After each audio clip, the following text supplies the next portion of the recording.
اللہ تعالیٰ نے جو انسان پیدا کیے ہیں ان کے مزاج مختلف ہیں. ان میں کچھ لوگ ہوتے ہیں جو قوی ہوتے ہیں ارادے کے، جو فیصلہ کر لیا ڈٹ گئے. کچھ لوگوں میں وہ قوت ارادی اتنی مضبوط نہیں ہوتی، وہ ادھر ادھر سوچتے رہتے ہیں. کچھ لوگ جسمانی طور پر بہت توانا ہوتے ہیں، کچھ لوگ جسمانی طور پر پیدائشی طور پر کمزور ہوتے ہیں. تو اگر کوئی قوت ارادی کمزور رکھنے والا شخص ہے، وہ بھی تو اللہ کی تخلیق ہے، اللہ کا بندہ ہے، خطاؤں کا ظہور ہو جاتا ہے، توبہ کرتا ہے، پھر کچھ عرصے کے بعد پھر خطا کا ظہور ہو جاتا ہے، پھر توبہ کرتا ہے.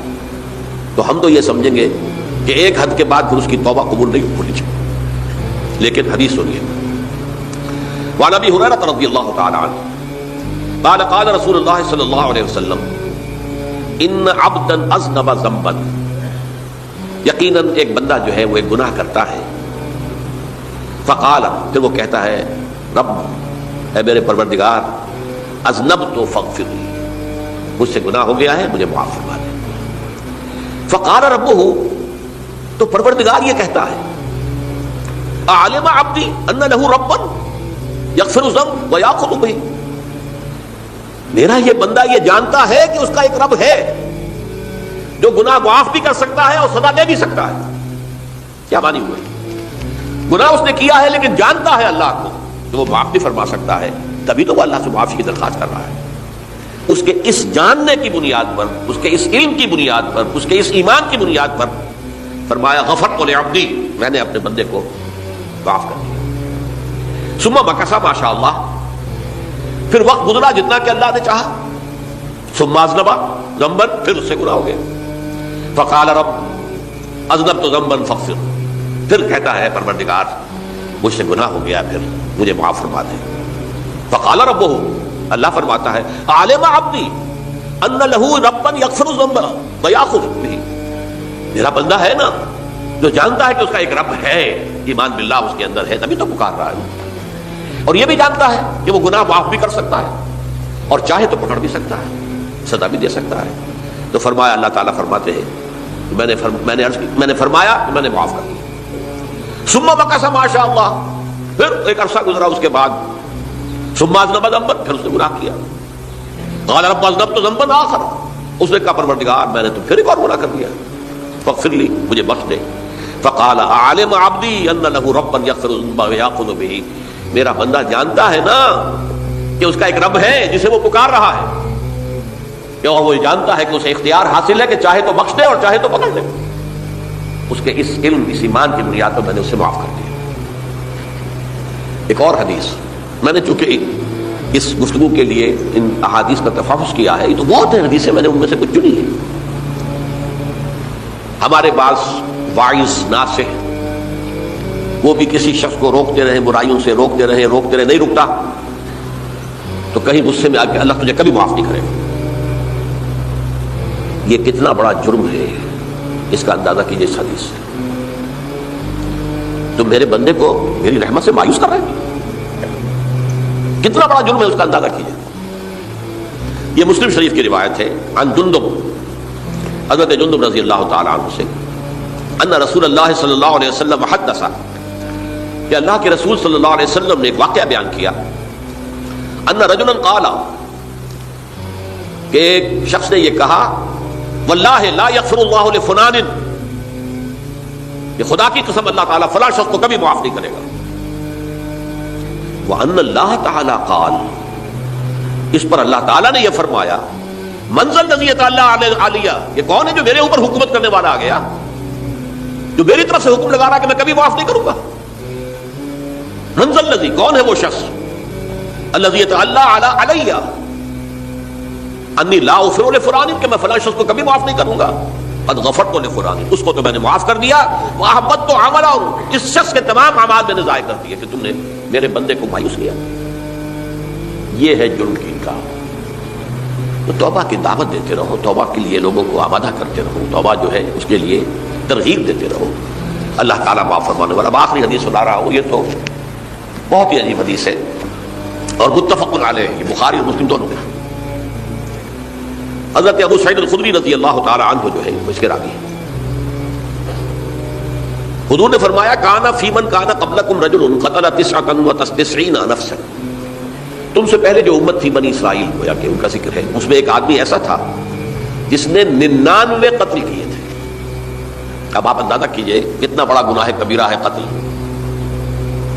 قرآن مجید میں آتا ہے فکانما قتل الناس جميعا، اگر ایک انسان کو بھی ناحق قتل کر دیا گیا تو یہ ایسی ہے گویا کہ اس نے پوری نوع انسانی کو قتل کر دیا، اس نے 99 قتل کیے۔ فہل لہ من توبۃ، پھر اس کے بعد یہ ہوا کہ اس کے اندر توبہ کا جذبہ پیدا ہوا۔ فسأل عن اعلم اہل الارض، تو اس نے پھر سوال کیا، لوگوں سے پوچھا کہ زمین میں رہنے والوں میں کون سب سے بڑا عالم ہے۔ ودل علی راہب، تو اسے بتایا گیا فلاں راہب فلاں جگہ پر ہے، وہ بہت نیک ہے، بڑا عالم ہے۔ فاتاہ، وہ اس کے پاس آیا، فقال انہ قتل 99 نفسا فہل لہ من توبہ، انہوں نے کہا دیکھیے راہب صاحب میں نے 99 انسان قتل کیے، اب مجھے یہ بتائیے کہ میرے لیے توبہ کا کوئی امکان ہے؟ فقال اللہ، اس نے کہا نہیں۔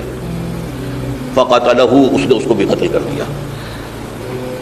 فکمل بہ 100، اپنی سینچری مکمل کر لی، مطلب 99 کے بعد ایک کی کسر تھی، اس کو بھی قتل کیا، 100 پورے کر لیا۔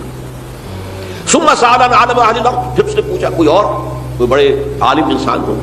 فدل علی رجل عالم، پھر اس کی رہنمائی کی گئی ایک بڑے عالم شخص کی طرف۔ فقال انہ قتل 100 نفس، تو اس نے وہاں جا کر کہا کہ میں 100 انسان ہلاک کر چکا ہوں، قتل کر چکا ہوں۔ فہل لہ من توبہ، میرے لیے توبہ کا کوئی امکان ہے؟ فقال نعم، کیوں نہیں، 100 قتل کیے تب بھی کیا ہے، توبہ کا راستہ دروازہ کھلا ہوا ہے، معلوم یغرر، جب تک کہ وہ گھنگرو نہیں بج رہا اس وقت تک تمہارے توبہ کا دروازہ کھلا ہوا ہے۔ پہلے افراد توبہ کریں اور صحیح توبہ کریں۔ صحیح توبہ کیا ہے؟ ہماری زندگیوں میں کوئی حرام شے ہے فوراً نکال باہر، ہماری معاشرت میں اور اس معاشرے میں رہتے ہوئے جو قانون ہے جس کے ہم پابند ہیں، ہم کسی زانی کو رجم نہیں کر سکتے، ناممکن ہے، یہ تو قانون ہی بنے گا تب ہوگا۔ ہم کسی چور کا ہاتھ نہیں کاٹ سکتے، تو قانون بنے گا تو ہوگا۔ تو ہم جن چیزوں پر عمل نہیں کر سکتے قانوناً، ان کے علاوہ باقی پوری شریعت جس پر عمل کیا جا سکتا اس پر عمل پیرا ہوتا ہے۔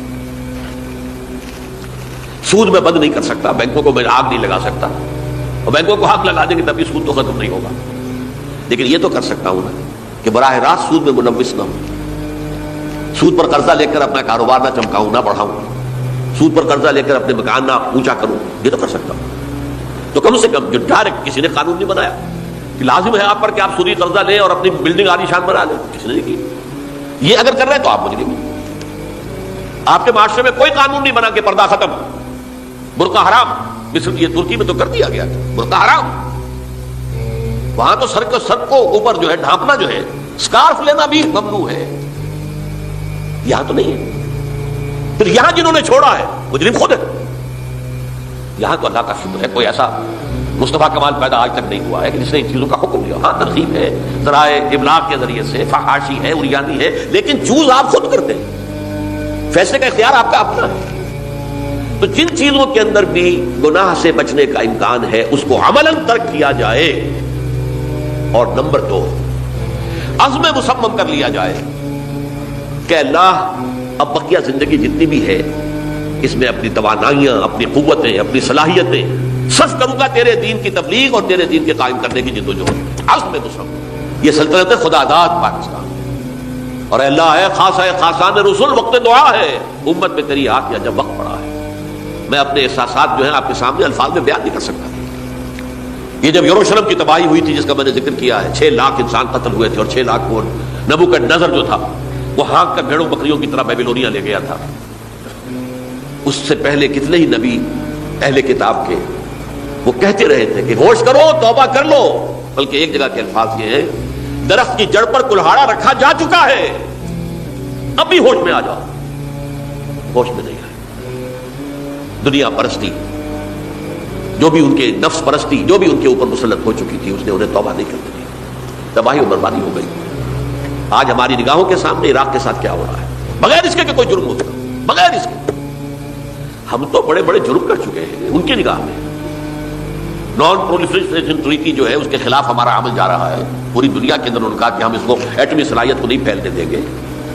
وہ ایک خاص وقت میں افغانستان میں انہیں ہماری ضرورت تھی اپنے اصل دشمن USSR اپنے مقابل کی طاقت کو ختم کرنے کے لیے، اس وقت انہوں نے اپنا منہ جو ہے پھیر لیا تھا، نہیں دیکھا تھا، اور ہمارے ہاں اللہ کی یہ رحمت آ گئی کہ ایٹمک صلاحیت بھی حاصل ہوئی، اور پوری دنیا میں شاہ عبداللہ نے کہا تھا، پرنس عبداللہ نے، کہ یہ آپ کا نہیں ہے، یہ جو نواز شریف صاحب سے جب اس کا ہم نے دھماکہ کیا ہے، یہ بم آپ کا نہیں ہے، یہ پوری امت مسلمہ کا بم ہے۔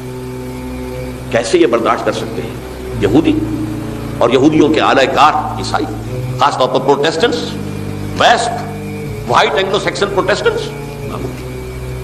تو سمجھ لیجئے کہ پاکستان کی جڑوں پر بھی تیشہ رکھا جا چکا ہے۔